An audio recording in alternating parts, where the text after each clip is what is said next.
very, we're going to give us a second. So the question is, how much is the stadium uncertainty playing a part in the future of camp? Very little. When you think about it, you just look at, Sam's here, so I'll say it, the timeline. If you just look at the timeline, the reality is, we're going to be in our stadium. So the fact is, as long as we're there, there's a good chance of it here. So that's really the plan. We'll make a decision after that.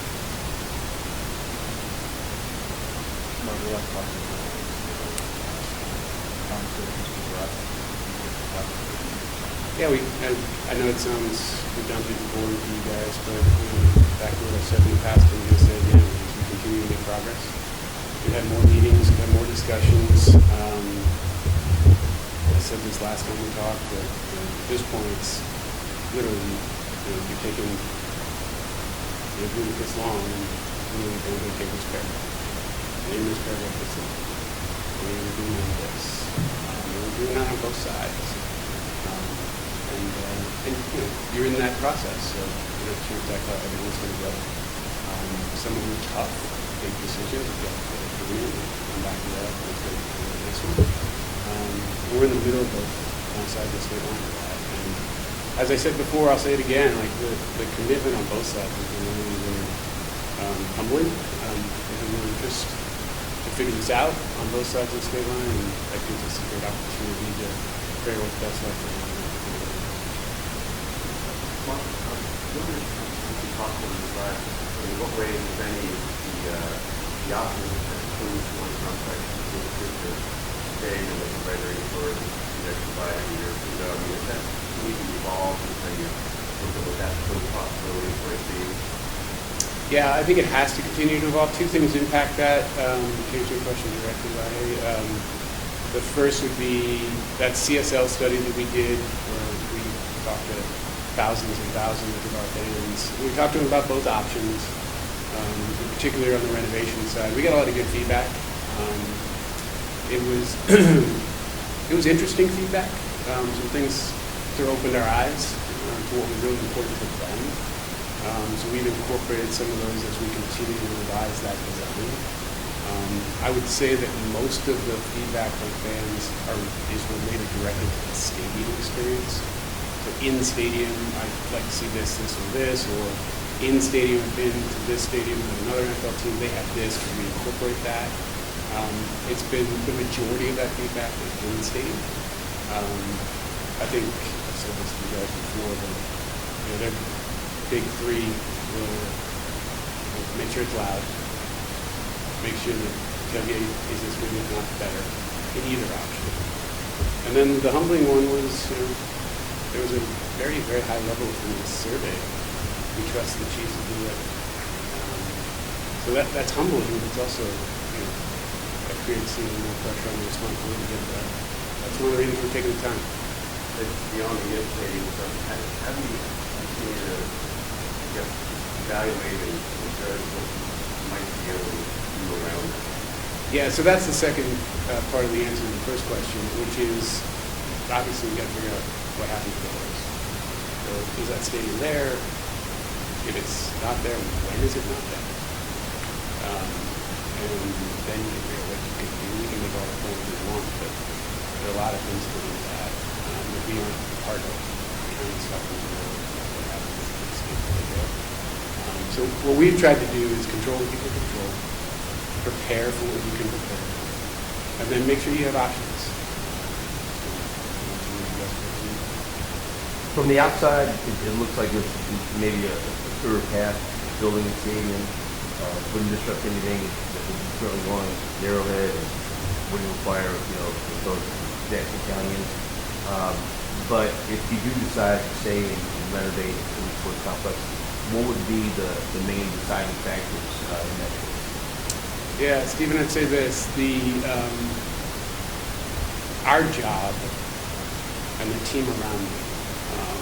Job is to get the two best possible potential partnerships figured out down to the detail.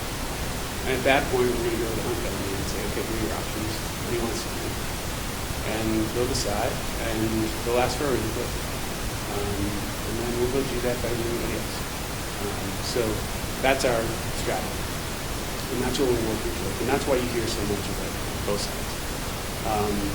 I'd say to answer your question, what can make the difference is it's the detail of those deals. What deal makes the most sense from a business perspective, future perspective? And I think it's important to point this out. What makes the most sense for our families for the next generation? Right? There are a lot of really strong arguments on both sides. But we have to make that decision, what we believe is the best impact on our families for the next generation.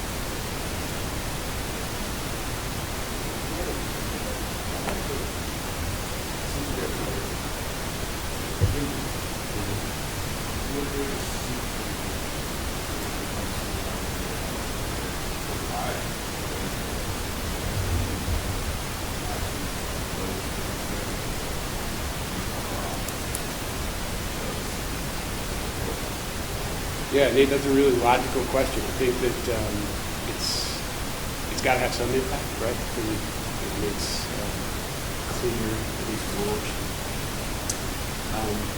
I would say this: we're big fans of the team over there and the people involved in that team. I would say, and I've said this as well, they're going through the same process we are, so we actually respect that. That it takes time, it takes effort, and a lot of meetings, a lot of things you can't control, a lot of things you can't control. I think, just specifically answer the question, it's when you look at once they make a decision, okay, so if they go one way, then okay, what happens to the sports complex then? What does that create from an opportunity standpoint, from a control standpoint? You got to think about it. If we're the only tenant, I think that creates some flexibility for us. We haven't had in the past. So there are things we got to take into account. If they decide something else where they're staying, what if they extend? How does it impact us? It could be more renovation at the same time frame. They're still operating in baseball team. So that factors in. The one thing that we've sort of fleshed out and feel confidence in is if they decide to go to Kansas, it doesn't really have an impact on us and our ability to go to Kansas. Two different projects. The way that the Star Bonds work, basically funding your own project. So we feel like that could happen. So back to the options, I think all the options are in play.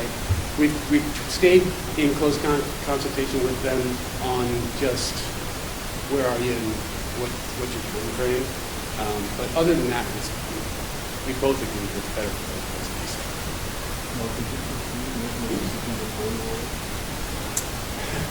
Impossible to answer that question because I have no idea what they're trying to do. So I can't tell you that. I will say this: we're going to take the time we need to make our decision. And a lot of that fact, there are moving parts here. And you got to get all those moving parts to line up at the right time. But if we're closer than we've ever been, that's sort of the objective, is each day getting a little closer. So you're not thinking, once you guys have the information you need, then you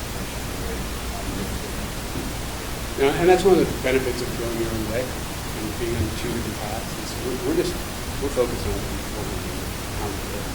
And with the exception of what I mentioned before, for some reason we're going to make a mistake, that's an impact. We wouldn't hold up on that. Is there any communication between you and the Royals about this at all? Very little. We're not talking deal points. We're not talking about what they're doing or what they're not doing. It's more checking in on the continuing down path. But it's very. Is there any frustration from your end on the way things have been handled by Jackson County or New York City? I wouldn't say frustration. I think understanding.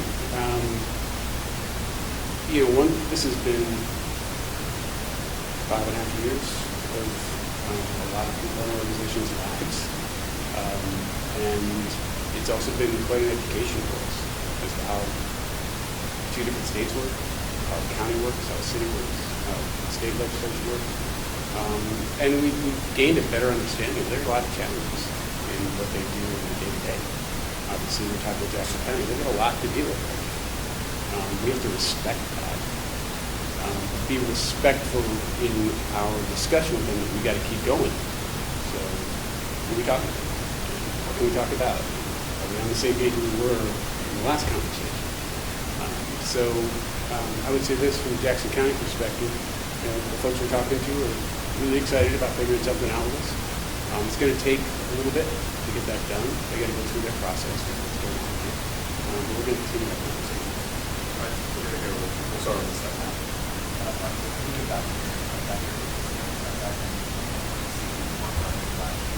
Yeah, it's been a really exciting project. So for those of you who don't know, Fools Club Studios was launched after a Hallmark movie that we did, and this would be its first major project in conjunction with Disney Plus and ESPN.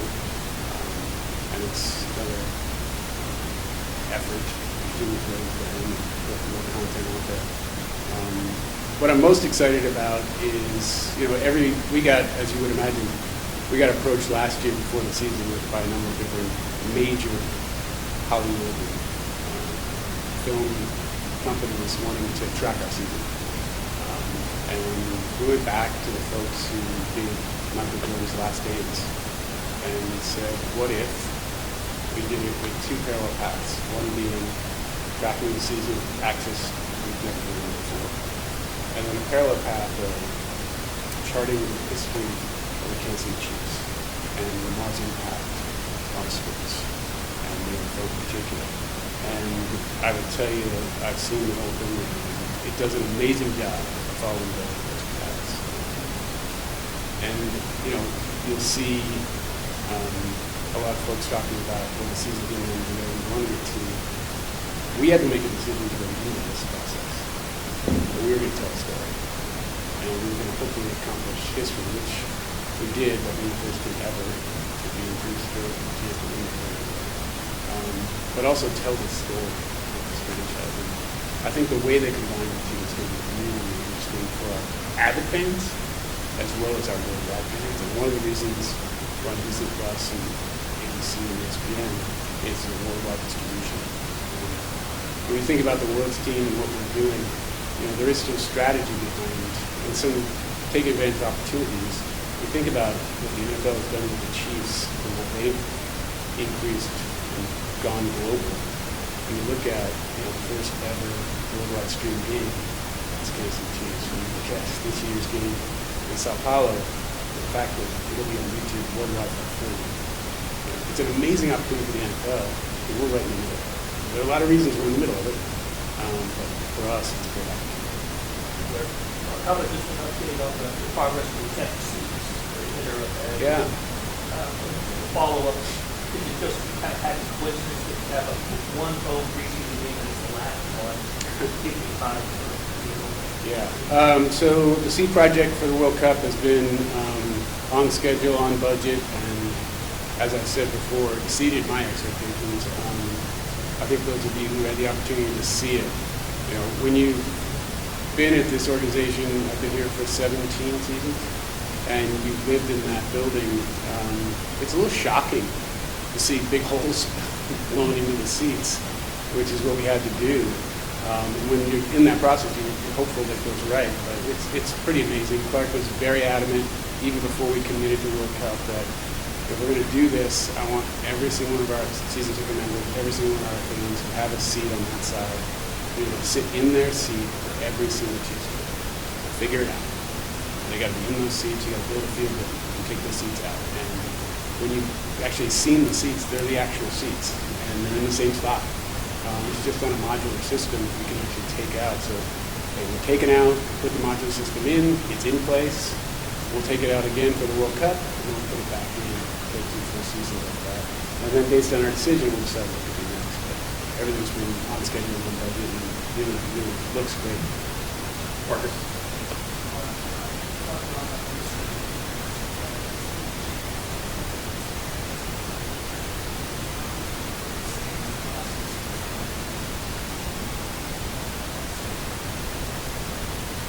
I think it's much more making the right business decision, the right decision for our fans. It's not about, look, we don't want to leave, but we may find a better option in the future and decide to do that. That's kind of what we're in the stadium right now. We may, and we may not. I think what makes this thing special is we've got a great partnership with the spoke there. And they understand the impact that a training camp can have at St. Joe. And I'll go back to where I opened, which is, if you're sitting in these seats in 2009 and 10, you could ask some fair questions about what kind of impact could this have on St. Joe. And you look at it today, 15 years in, it's measurable, and it's exceeded everyone's expectations. And we're proud of that, but we also believe that's what we bring to people.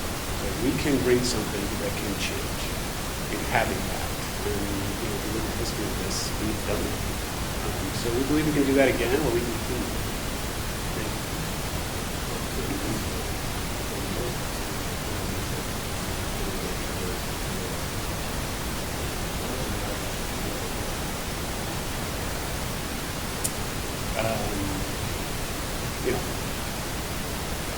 I will say this, I have an amazing team of people. And as president of the organization, I'm humbled by the privilege that God has given me, but it's a huge responsibility to do that job. When you put this on top of that job, you're really counting the people. And they have all stepped up. And all these things I'm talking about, all the success we've had, all those measurables have been driven by a lot of really talented people. So it's given me the ability to take a step back and really focus where I need to be focused right now. And that's this project. So I don't think, my wife might argue that it keeps me up at night. I don't think it keeps me up at night. It definitely is a huge responsibility. But we look at it as a huge opportunity. And Clark, I've shared this story before. We sat down in a room when we first started talking about this. All the options, and this was before we even thought of Starbond and St. James. That's just like, okay, here we are. We got to figure this out. What's going to happen for the morning? And we sat down with a group of us and said, look, people in this room are going to make the most impactful decision in the history of this organization. Don't screw it up. But I'm trusting you guys to advise me on what I think we should do. And it's been 4.5 years of doing the due diligence, doing the work, negotiating the deals, starts and stops, big steps backwards, work your way back. So it's been quite a process. I'm really happy with where we are. I'm really happy with the relationships we've developed and the opportunities that we've formed. We're going to go last week at San Mark, during the Club World Talk, players about specific locations led to some speculation that people might consider moving out to locations that newer locations. Have you been any feedback from people about that and how that the Club World Cup concerns might impact the games at Arrowhead or Tennessee Stadium or training? Yeah, I think that they'll take all that into consideration. There have been no discussions about any major changes. I think the biggest impact obviously is the schedule. We've got time to play, things like that. But you're going to have weather issues no matter where you're going in India. I think it's really important and probably more important to surface decisions with the everyone. And our team's done a great job of installing even more infrastructure to create the access to the facilities themselves.